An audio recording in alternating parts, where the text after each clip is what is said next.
าเป็นตัวหลักตัวแทนอยู่นี่นะคุมเข้าแท้ผู้อื่นจะเฮ็ดบ่ได้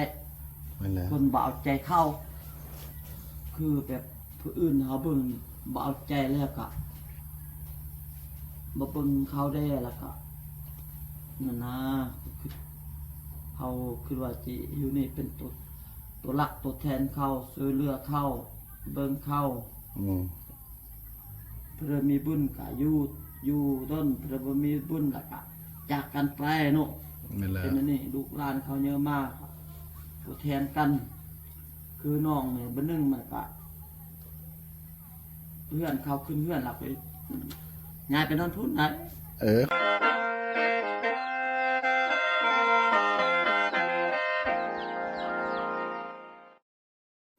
สบายทานต้นส้มโถเป็นเศร้าหลีไปเท่ามีขึ้นมาทางนี้หมดแล้ว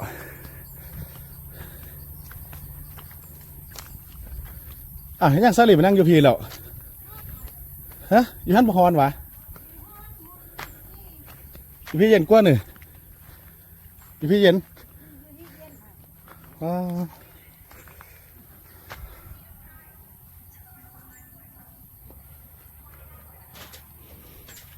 บุบีกันได้ขึ้นเนาะ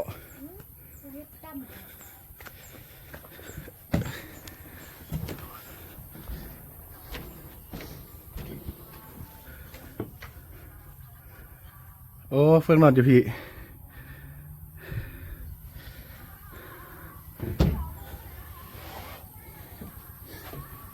นอนอยู่นี่เลยสลี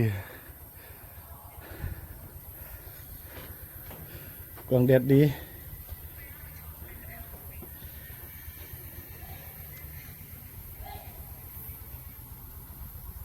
มันพาเอิญยังจ้ามสิตี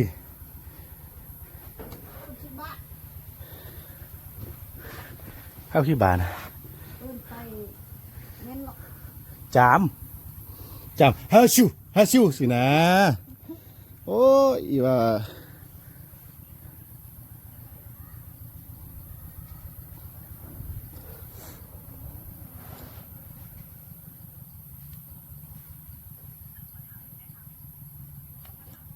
ถ้ามีก็เอานำเนี่ย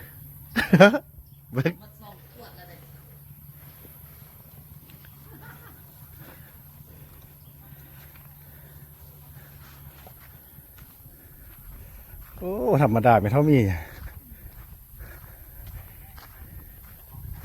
สลีแต่บอกให้กินมาสลีโอ้เป็นสิ่งสร้างผมเลย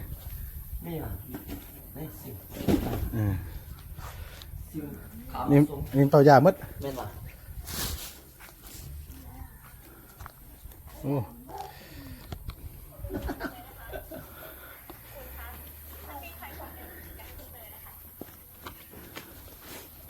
ตำหุ้งผ้าตำนางนกตังกินไปได้เพชรนี่สุดยอดเลยเพชรก็กินไปได้รีบกินฟ้าแดงนี่ที่กินได้วะเพชรนะ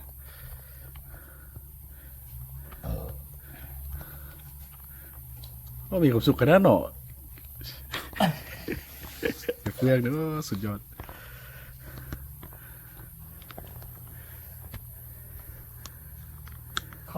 เขาน้องเขาออกไปปลูกเพื่อนครับเสาคุมผ่านะน้องนกก็ไปว่นกก็ไปนำเลยไปเพราะมันอยากปล่อยเลยนะอันน้องมานำไปนั่นหลายพูดสักกันเลยน้องนกเดี๋ยวให้ตลอดเลยเอาใจโปรด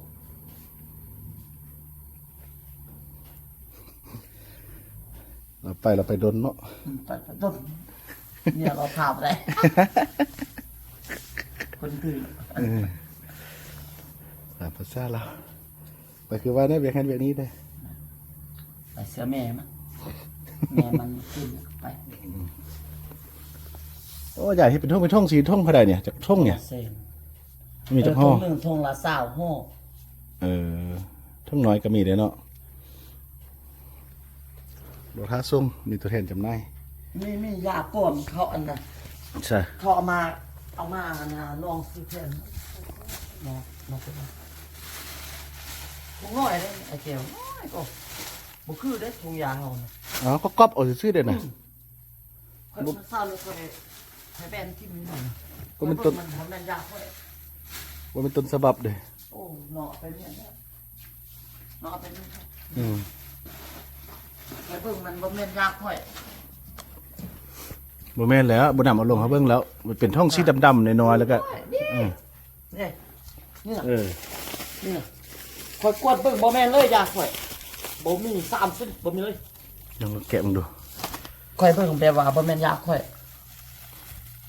แบบว่าเขา เขาไปเฮ็ดมาเลยเนาะ เขาเฮ็ดมือแต่ค่อยมากวดเบิ่งมื้อเช้านี่ค่อยมากวดเบิ่งโอ้บ่แม่นของค่อย อืม นี่เพราะมันก็หน่อย แล้วยาอยู่รุ่นเนอร์นี่บ่ทึกสูตรยาค่อยจักหน่อยเลย อันนี้มีแต่2สูตรใช่ไหม อืมเอา มีแต่2สูตร เข้ากับบ่ฮู้เขาบ่ฮู้เฮ็ดเด้ ค่อยมาเบิ่งนี่บ่แม่นยาค่อยเลย แล้ว1ยาเนี่ยมันมีแต่2สูตรแล้ว อืม นี่บ่คือเลยค่อยเบิ่งแต่เขาเอาแบบเผาตรงเรื่องเฮามาใส่ซื่อ อื เด้ มนี่นี่เอากาโลโก้ไปแต่ว่าอันนี้มันน้อยแล้วก็ดำ นี่ บ่คือกันระยะเอาน่ะเข้าไปก๊อปปี้เอาซื่อๆเนาะ แต่ต่างกันหลายเลย โอ้กันผู้เฮ็ดนี่แท้ก็แม้แต่ผู้บ่ฮู้บ่เคยซื้อนี่โอ้มันก็สิว่า แต่ค่อยมากดเบิ่งนะโอ้บ่แม่นยาค่อยเลยยาค่อยน่ะมันมีครบมาเบิ่งอันนี้มีเลยน้องซื้อมาให้ค่อยเบิ่งค่อยเบิ่ง ก็ไข่ซะเนี่ย แล้วว่าไข่มันหลวง น้องบางว่าได้น่ะเออ มาให้ค่อยเบิ่งบ่แม่นสูตรเลย อืม ธรรมดาของเฒ่าถุงใหญ่เนาะนะถุงบักใหญ่แบบว่านี่ บอกว่ามันง่ายบ่ประเด็นประเด็นมันคือ มันเป็นก๊อปปี้นี่แหละ ต่างกันหลายละ อ่า นะคุณน่ะ อืม ยาเฮาเดี๋ยวว่า แล้วก็อัน ยาสูตรยาเฮามัน ตรงซื้อมันก็ต่างกันตรงซื้อตัวนี้ก็แจ้งละเอียดรูปงาม เขาลอกแบบน้องซื้อมาอ่านเบิ่งยานี่มันยาสีขาวโอ้บ่แม่นเขามากดเบิ่งอยู่เนอะโอ้ประหลาดหลายตัวเศษก็บ่มีอีกได้ว่าเขาผลิต แหน่ Facebook เข้านี่นี่บุพภาพแห่งตระกุลเข้าไปลอกแบบแต่เข้าลอกแบบบ่ทึก BN ซาลากับแบบนี้เห็นบ่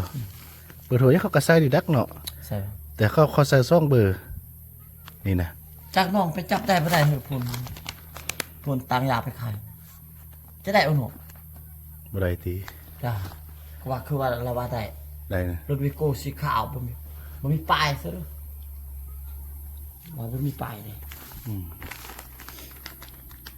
ใช่อย่างงั้นกับมาข้อซื้อมาเฮานี่เป็นค่ายต่อก็แล้วซะว่าเนาะมันจะค่ายแท้ๆก็ได้ไว้เลยค่าส่ เท่าง ไหร่ถุงหนึงเป็ดอัน80ซะเด้อ เออ รับมาลอกแบบเด้อ เอาไปจำนายให้หรือไปค่ายตัวกับไรเอาซะค่าส่งกันยังเกี่ยวกับบวกกับเซตเอ็ดเซตส่งก็ว่าไป อืม คันค่ายแพงกว่าก็บ่เป็นหยังเราจะเอาไปไก่เด้ค่าน้ำมันน้ำมัน มาเฮ็ดลอกแบบนั่นเด้อโอ้สัมผัสเนี่ยปลาขึ้นมาเอาเสียเบิดได้ เอาแน่นอนแหละ ยังเบอร์อ้อยหยอยังเบอร์อ้อยหยอจะได้แล้วเบอร์อ้อยหยอนะ อืม ที่นี่นะ คันได้แล้วก็ถ้าได้แล้วนี่สิเป็นตัวแทนน้ำอันนี้ย้อนบ่ได้บ่เอาย่อบ่ยักอันน่ะตัวแทนเท่าน่ะ นี่ ให้มันได้บ่เอาย่อดีๆสิเอาไปไว้สิยะหันเท่าละ แม่น พันเท่าละพัน เออ ออดมาแล้วก็บอกเลยเพราะเฮาเที่ยวมาทุกทิศอยู่แล้ว เขาก็ฮู้อยู่แล้วแต่ เอา เฮา โฆษณาหันล่ะ อืม อยู่นี่อยู่นี่เด้อ อันนี้ครับยังบ่ได้เอาไปย้อนอันน่ะคันบ่เอาย่อได้มันยาก ยาก ซื่ ยา อก ๆ ยากแล้วอันน่ะทุกเขาเอาไปเนี่ยป้าเขาว่ายาซอยเนาะไปซื้อไข่ไอ้ไข่เต้ อืม ไปซื้อก็เกลี้ยงเลยเขาว่า เกลี้ยงแล้วคันเอาไปมันก็ยาดีมีคุณภาพเด้ นั่นน่ะ คน แต่ กิน ค่อยอยากจุดอ่อนน้องนี่นะ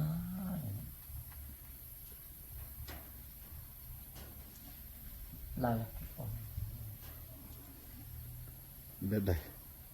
จะอ่อนมักไปเที่ยว เออ แล้วนั่นนี่ขอยานไปส่งพ่อแม่ที่มีปัญหานะ อืม ถ้ามีปัญหาแล้วยานคอยจุดพลังโน่เอาก็อาศัยน้องนกก็เอาน้องนกก็เบิ่งน้องบรรลัมแต่ลาวร้อยตึกทางพี่เอาอยากทีมตามพี่อยากทีมนกก็ไปอยากเออ เจ้าก็อันเอาเรานำได้เอา ไปจน เดี๋ยวเราได้ว่าได้เนี่ย แต่แล้วนำไปได้บ่นำได้บ่นำได้นะทั้งพ่อทั้งเมีย จะบอก บ่เข้ากันได้บ่ได้เว้าเขาบ่ฮู้เด้เขาบ่ฮู้เรื่องหยัง เขา เด้ กำลังขึ้นมาเนาะกำลังแบบว่าห้าว อืม คือมันห้าวคันเฮามันตลอดนี่พลาดโก โอ้ พลาดแล้วแหละ อืม คือมันพลาดความพลาดเก่ามามันยังบ่รู้เนาะอยากจะพลาดอีกตายเนี่ยบ่ตายแต่มันหักคือว่าเนาะ บ่คักบ่ได้แล้วบ่คักแล้วนะ มามีหยังบอกซ้อนกันเอาไอ้น้องกันอยู่นำกันบ่ซุมือได้ ค่อยก็เตือนเนาะเตือนเนาะ ใครบ่ได้ลมเนี่ยก็ลมกันเอาลืมกันเรืออยู่ดอกอยู่ขึ้นก็เย็นบ่เฮือนเจ้านะ ตลอด เฮือนเจ้านะ เย็นละ เย็นนะตอนขึ้นก็เย็นดีอยู่เนี่ย เย็น นอนพี่เย็นกว่าตี โอ้ยพี่นอนสบาย บ่นอนนี่นะ ได้ โอ้ครับอันนั้นคือว่าเนี่ยคือโล่งๆเนาะ มันเขื่อมันแล้วมันนั่นนี่ค่อยคือนนอกกัดเจนนอนหันนุ่มมันเป็นยาม ฮะ ก็มานอนนี่เป็น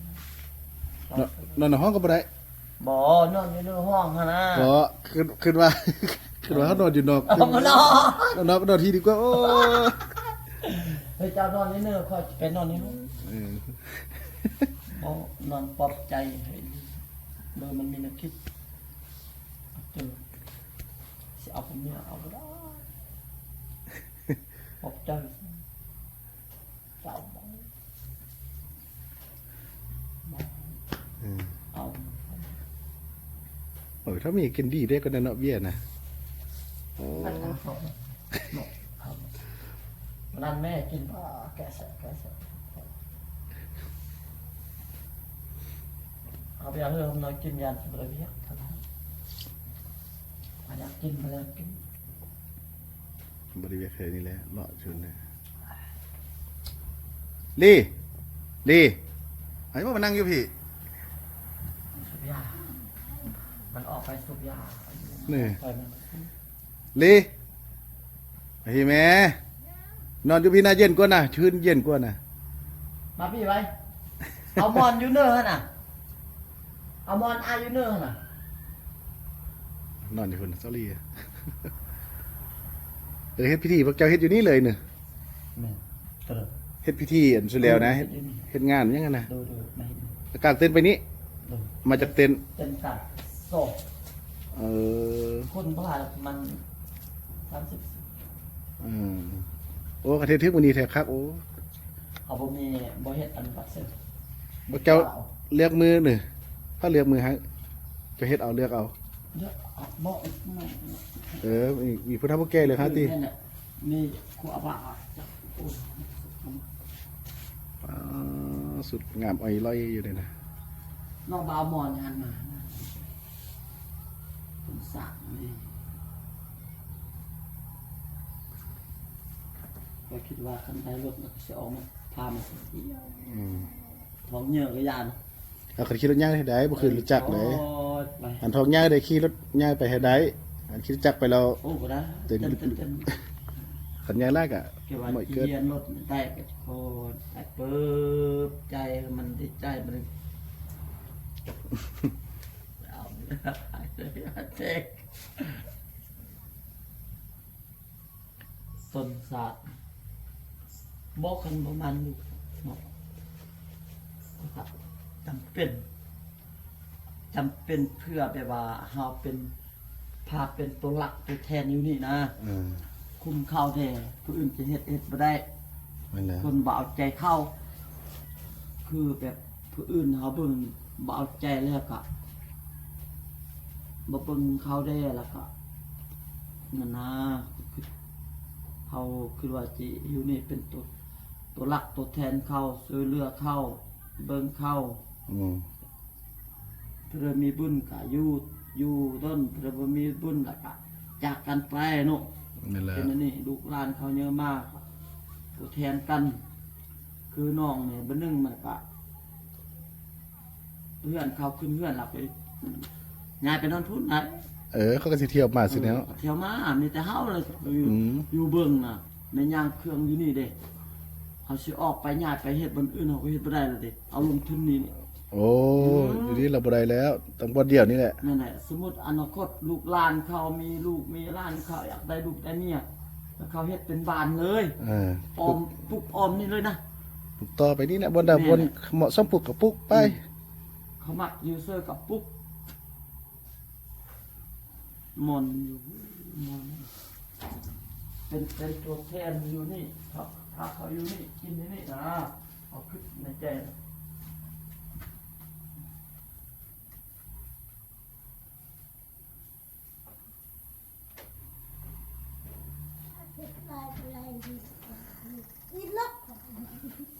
เพชรหลาย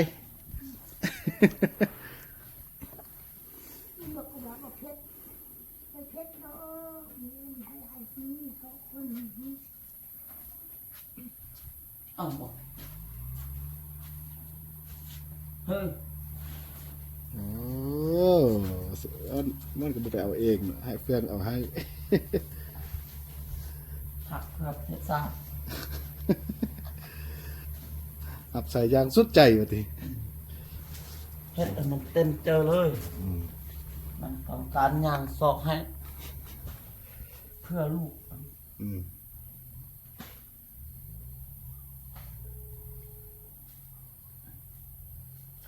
มัน ถูกห้าผู้ใดนี่ลีให้ติ๊ก ที่ครูหันอยากวัวฮักท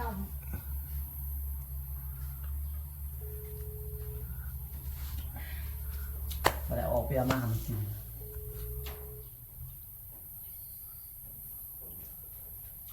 มีสองหลัง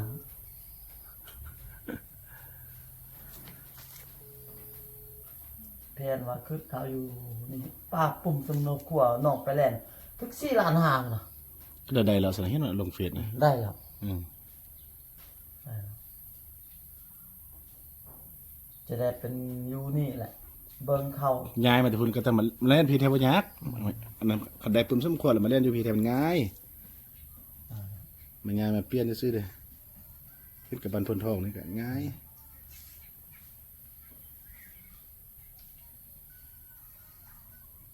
พาเขาสมมุติจูไอ้ยงจูเข้าคันจูอานาจูเข้าบอกไอ้เอกไอ้คูณไอ้นู่นได้ลูกได้เมียนี่เอ้าเพิ่มบ้านเฮานี่เยอะแล้วได้โน เออ ก็ได้เฮ็ดซึคนโนบุกเป็นแถวกันนี่ไปเป็นล็อกโอ้เป็นใหญ่เลย ง่ายโอ้เป็นหมู่บ้านหนึงเลยแล้วคือบ้านน้อยแล้วนะบ้านน้อยพนทองซ่องนะมันไล่คนต่อไปหน้าอีกตึมโอ้ เกิดลูกเกิดหลานไปเนาะคือบอกรอดเนี่ยเยอะมาได้เมียคนลาวพอเนาะก็มาปลุกเพื่อนอยู่แถวนี้เด้ ปลูกอีนี่นำกันเบิดเลย นี่แหละรู้จักคิดนี่แหละ แต่ตัวนี้เนี่ยปีหน้าปลูกยาเมื่อใดแก้ว อืม นี่นะปลูกยาเมื่อตัวเนี้ยสิจ้างเขามาฟันนี่ปลูกยาหักเดียวพัดเลยแค่นี้ อืม แล้วจะเอามะม่วงอีกซับ ม่วงอันป้าเขานะ เอามะม่วงปลูกนํได้แล้วก็เอาเฮ็ดสวนยาได้นะ เออ เฮ็ดพาน้องมันนำให้ปีหน้าเนี่ยแพ้เนี่ยแนวเด้อก็จะเฮือมันได้นากิน อืม ได้เขาวกินคันได้หน้าละปีหน้าได้หน้า ปีเนอร์นี่หาเงินคันได้ละก็สิเลิกเพื่อนเข้านี่ ดีเฮ็ดเอากระเบื้องเซอร์จะเอากระเบื้องเซอร์หรือว่าเอาสังสีใส่เอาสังสีใส่เข้า อืม แผนขึ้นนะ มีแต่ขนาดแล้วก็ซื้ออันยากันหมอดธรรมทาตึมก็ได้ เป็นซี่กันหมอดทากันหมอดนั้น โอ้อันนี้ถึงบ่ได้ละไอ้แก้ว บ่ฟ้านะฟ้านะ ฟานอันนั้นคันว่าจำเป็นมีคันว่ามอดล่ายละจิไปซื้อเป็นอัดซื้อเป็นอัดแบบว่านี่นะคือแบบว่าอัดเทือนนี่นะตัวกว้างๆนะ เออ มาเปิดใส่นะเราเล็กจับไว้ดีได้ไอ้เจ้ากุมต้นก็คันบ่ถือฝนน่ะ บ่ฮาก็เฮ็ด2 สันเลยก็ได้ อันหนึงครับบ่ฮาหลอกออกติดซะเลย ติดเลยติด ติดทาง ติดฝาบเลย เนาะบ่ เน่า ถ้าบ่ถ้าเอาฟางเก่าออกก็ได้ เน่าแบบว่ามันบัดนี้มันกระโดกไปเหี่ยลงเป็นหมอดหมด แล้วเอาตัวนี้ติดเลยงามเลยเอามันดิวใส่แล้วก็เป๊ะ อย่างนี้นะโอ้ยจนสอดชีวิตเขาน่ะขณะเอาสังสีบ่คันเบาสังสีก็เอาลูกซิ่งนี่นะเนาะ มันสิ่งที่ดีกว่า เอาลูกซิ่งนี่นะแล้วก็เอาเหล็กนี่โอ้บ่เอา บ่ ไม่เอา ไม้เขามีหั่นแหละมีแต่ไปเทศซื่อ แม่นๆเอาไม่เอา ก็มุ่งยากบ่แห้งเนาะไม้เอาซิ่งมาใส่คือจบบ่นั้นเรื่องทางเทิงบ่ได้ฮือนะมีแต่ซิ่งเป็นเปลี่ยนตัวหญ้าซื่อๆน่ะอันนี้มันบางมันเบ้าบ่แห้งแล้วเด้เบ้ากว่าหญ้าซุมกันนะ แผ่นกันสิเฮ็ดคึดนะ คึดปีหน้ามันได้หน้าปีเนอร์นี่เบิ่งคันว่า คันมันบ่มางหลายเทื่อก็ คัน บ่เปลี่ยนเทื่อ ปีบ่มางแล้วก็สิ ปะไว้ก่อน ปีหน้า ติดต่อไปก่อนปีหน้านั่นเด้อก็สิเฮ็ดให้เขา ปีหน้าปีเนอร์ไปพุ่นเนาะ เฮ็ดปางเขา ลากันไปจบคลิปกันไปหานี่ทุกคนคลิปนี้นะ